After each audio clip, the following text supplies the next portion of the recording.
Perfect. Perfect. Perfect.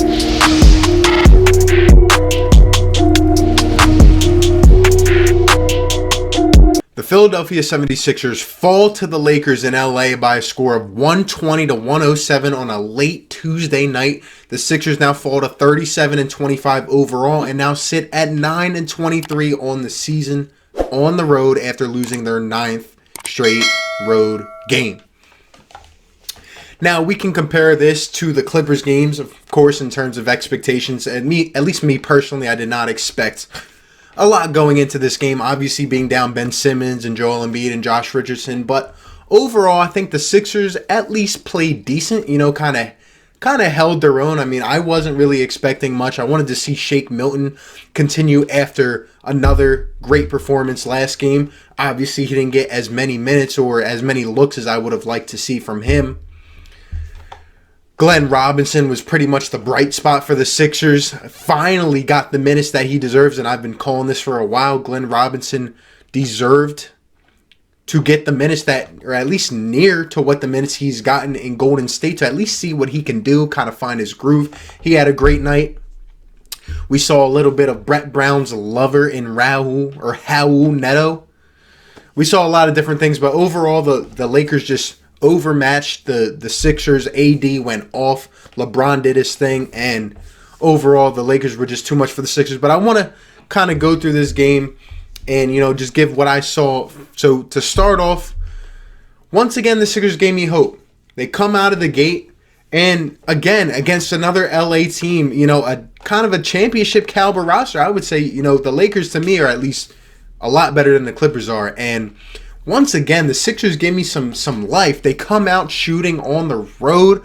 They're kind of hot to start, hitting shots left and right. Guys are moving around, doing their thing. I didn't expect them once again to come out on the road hitting shots, but they did. I saw Mike Scott getting a lot more minutes and hitting shots once again. I saw Tobias come out with a little bit of energy. I saw, Shake try to, but, after last game, obviously they watched some film on him. They put some different looks on him. Understandable. And like I said, Glenn Robinson III came off the bench and provided a spark. And overall, not too many things stood out to me, except that, like I said, we were over talented by the Lakers tonight. But they come out and they're doing their thing, going through the first, and honestly, we're matching the Lakers bucket for bucket. We really are doing our thing, staying toe to toe. I was waiting early on in the game for us to go cold because, as we've seen all season, the Sixers really haven't been able to shoot on the road. But for the second game, they've kept it up. So we go through the first. I even see Norvel Pell come in the game. Kyle LeQuinn, I guess he's out of the rotation now. Who knows? Brett's always switching it up. Norvel Pell comes in, gets a couple quick rough fouls, misses one of the worst layup misses I've ever seen. I mean, and he did it twice. I don't know how that happened. I mean, the guy really doesn't have an offensive game, and he was in there strictly for defense. But after seeing that and the quick fouls, he was out of there quickly. I saw Korkmaz hit a couple threes in the first. Overall, it was okay, but we were playing defense. We had some energy, and we were matching the Lakers bucket for bucket. And we roll into the second quarter, and we're doing most of the same thing. We're hitting our shots. It's going back and forth. We're not letting the Lakers separate, really not letting them get going like they do. Obviously, Anthony Davis had one heck of a game. LeBron was doing his thing, didn't really heat up till a little bit later on.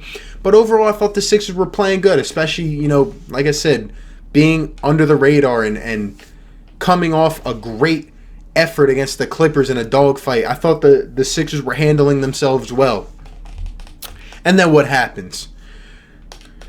Couple minutes left in the second quarter, right? Well, actually, first off, let's talk about Brett Brown's secret lover, okay? Raul Neto. I knew we would end up seeing him again, but he comes in.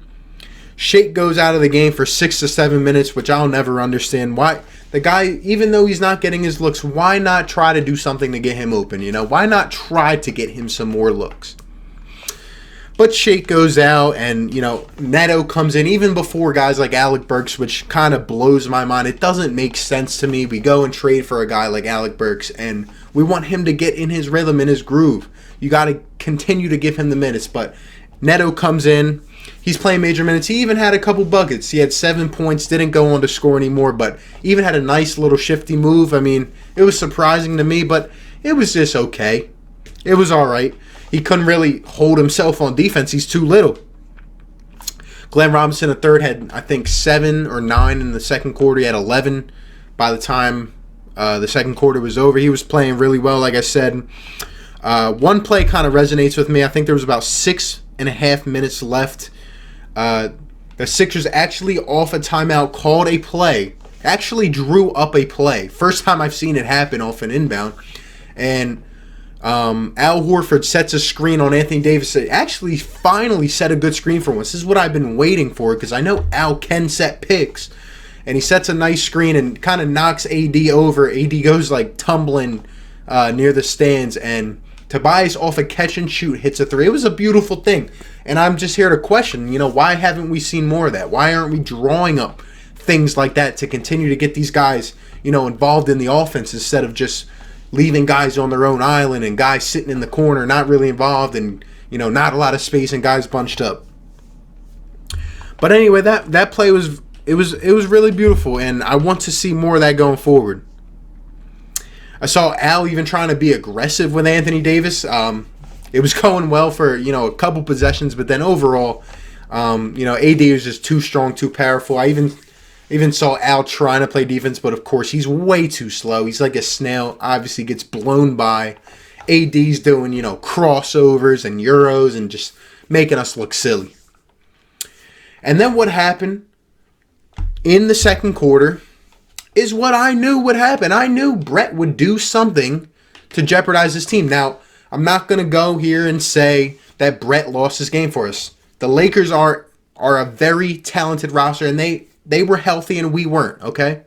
For the second game now in a row, these guys come out and play hard and motivated and are going toe-to-toe with a formidable championship roster.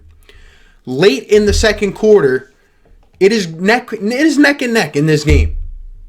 Now, I'm not going to say this would have prevented the Lakers from going on and making a run in the third or the fourth. Obviously, they have great players. But if you are Brett Brown and the Lakers start to go on a 20-2 run, if they start to elevate and heat up, and you can feel the crowd in every possession and they're going absolutely nuts. If you got Raul Neto getting stripped by freaking Anthony Davis, if you got Al Horford just looking dumbfounded and gets stripped up top, LeBron picking off passes, blocking shots, why do you not call a timeout? At this point in time, people are out here, and I already know it's coming. They're going to say, oh, it's okay. I mean, we weren't as talented. We didn't have a shot in this game. The same thing was said last game. But here's what I'm here to say, okay? And listen up. When it's crunch time, when it matters, that run that the Lakers went on, the 20-2 run to end the half, reminded me of the Celtics series 2 years ago. When Brett let the Celtics, I forget which game it was, but if you've been following this team for years, you know what I'm talking about. The Celtics went on a run, and it was, I think they were up 3-1 in the series, and they went on a run, and I think it was like a 27 to something run, and Brett Brown did not call a timeout, let that endure, and at that point it was over. And the same thing happened here tonight. As soon as the Lakers went on that run, it was over. I knew the Sixers did not have a chance to come back in this game. I'm not going to say it's Brett Brown's fault that we lost this whole game, because obviously I would have expected the Lakers to come out ready to go in the second. But that type of thing cannot happen. And I don't care if nobody else wants to hold him accountable. I will. Because when it matters, we can make the excuse now and say that we didn't have enough talent. But when it matters, things like that cannot happen. It's just the truth. Things like that cannot happen. And coaches, championship coaches, do not do those type of things. Brett should have called a timeout there, obviously. He could have kept it to a 10-2 run, a 12-2 run, especially when the Sixers in the second half, especially in the fourth quarter, cut it to an 8-point lead. It kind of resonates with me now that we lost an 18-point deficit late in a couple minutes in the end of the first half, because it was kind of like we gave up, like we didn't care. Not saying the players, but Brett, it almost looked like he just You just let them do it. And that cannot happen against good teams when we're healthy, when it matters. That cannot happen. So I didn't agree with that at all. And after that, the Lakers come out at halftime and LeBron starts going crazy, pulling up from the logo.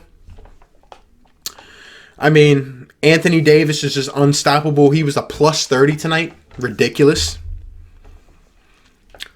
A couple things I'm questioning in the third quarter. Like, I'm seeing a lot of Mike Scott at center. I know we are compromised in terms of health. But I just don't understand when the Lakers are playing a rotation of LeBron and AD and JaVale McGee or Dwight Howard on the court at the same time. Why are you continuing for long stretches to leave Mike Scott at center?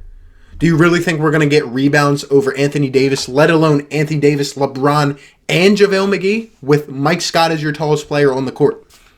To me, it was kind of like we gave up. We went through the third quarter. Shake was a non-factor. I think he had 2 points at halftime, hit a couple threes into the third, and he just really wasn't much of a factor. Had some of its minutes taken away tonight, which, again, I don't understand.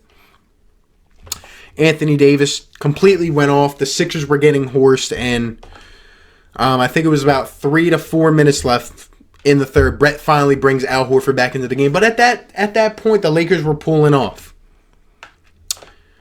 Glenn Robinson III continued to do his thing, but like I said, he's finally got the minutes that he deserved, and we see what he can do. Looking at his stats, he got 31 minutes tonight. He averaged 32 minutes this season and started every game for the Warriors. He's been averaging 13 to 15 minutes for the Sixers. Everyone's been getting mad at Glenn Robinson for questioning his role. He has a damn right to question his role. Going from 32 minutes to 13. Come on, man. He plays 31 minutes tonight. He goes 10 for 15. Hit his first three-point shot as a member of the Sixers. Actually went 3 for 5 from beyond the arc. Had 25 points, the leading scorer. Contributed 4 rebounds and an assist and a steal. Dude looked like a formidable bench player. That's what I need to see. We need to give him the time off the bench. Nobody else really impressed me tonight. Tobias was 8 for 18. Didn't see anything special. Again, not really living up to that what he needs to do on the road. Al Horford, just another sad game. I mean, he was in there trying his best, but he's just too slow. Anthony Davis is just way, way out of Al Horford's league, and he just had a night with him. Mike Scott handled his own, hit a couple shots, but not really nothing special. Thibault had some good defensive possessions in there, but overall, they were just way too powerful. And Shake, what did Shake go? 29 minutes tonight, 4 for 9, 12 points, nothing really crazy. Korkmaz had 11. Alec Burks shot 2 for 7. Got to get better. The Lakers, only ones I'm really worried about were AD and LeBron. AD 13 for 19 in 39 minutes. 37 points, a plus 30, unbelievable. 13 rebounds, 2 assists, 4 steals, 2 blocks. He just filled up the stat sheet. And LeBron, he was out here shooting, like I said, from anywhere, making passes I couldn't even believe.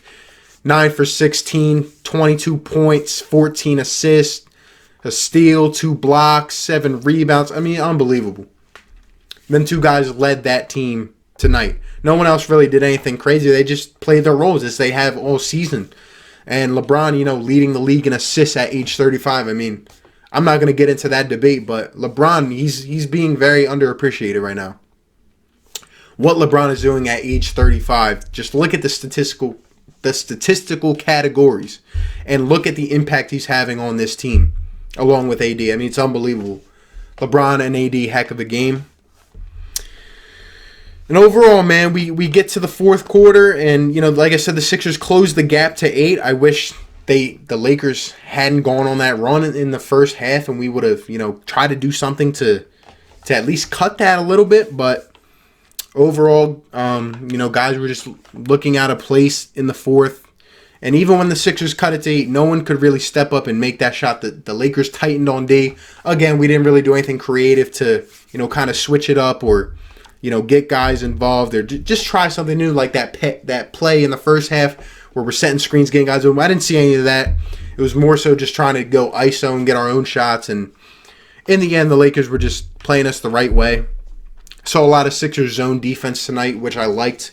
But, you know, they obviously got to polish that up a little bit. Once I saw Tobias Harris, I think it was like 4.5 minutes left, go up for a step back. And I think it was from the wing, and he airballed it. I was like, you know what, it's over. It's done. And the Lakers held on to this game, man. And I think that run killed us in the first half. Like I said, I'm not going to say it cost us the game, but those type of things can't happen. Still some questionable decisions from Brett. Overall, we were outmatched and outmanned tonight. You know, hopefully we'll get Ben and Joe back soon, and we'll get healthy and see what this team can do, because these young guys and these role players are showing me that they can step up when needed to. And I need to see this energy continually on the road. I know we got 2 more games on this road trip. We need to win at least 1, and hopefully we can pull out 2. I just don't know if it's going to happen. We could take a look, man. Nothing else really crazy. I know we got out-rebounded tonight. Sixers shot 44% from the field, 54% from the Lakers. And the Sixers shot 40% from 3, and the Lakers shot 39%. Lakers were actually beating us by a lot in that category. Improved drastically during the game for the Sixers. The stats actually weren't too far away. The assists and the steals, and Lakers had more blocks. But overall, Lakers had 62 points in the paint. Sixers had 34. Obviously, we were not getting in that paint tonight. Al wasn't going to do anything. We had to win with the shooting. And I thought through the first half we did shoot pretty well until that run, and that just kind of messed us up. But like I said, going down in a crunch time decisions, I still don't trust this man to run this team. I still got to see different things implemented, but the way they played tonight with the energy, I appreciated it. These next 2 games are very, very huge. Let me know down below what you thought about tonight's game and going forward and everything. And for the next 2 games and finishing off this road trip, let me know all your thoughts down below. Like and sub to the channel. Appreciate all of you for stopping by, and I'll catch you on the next one, man. Peace. Perfect.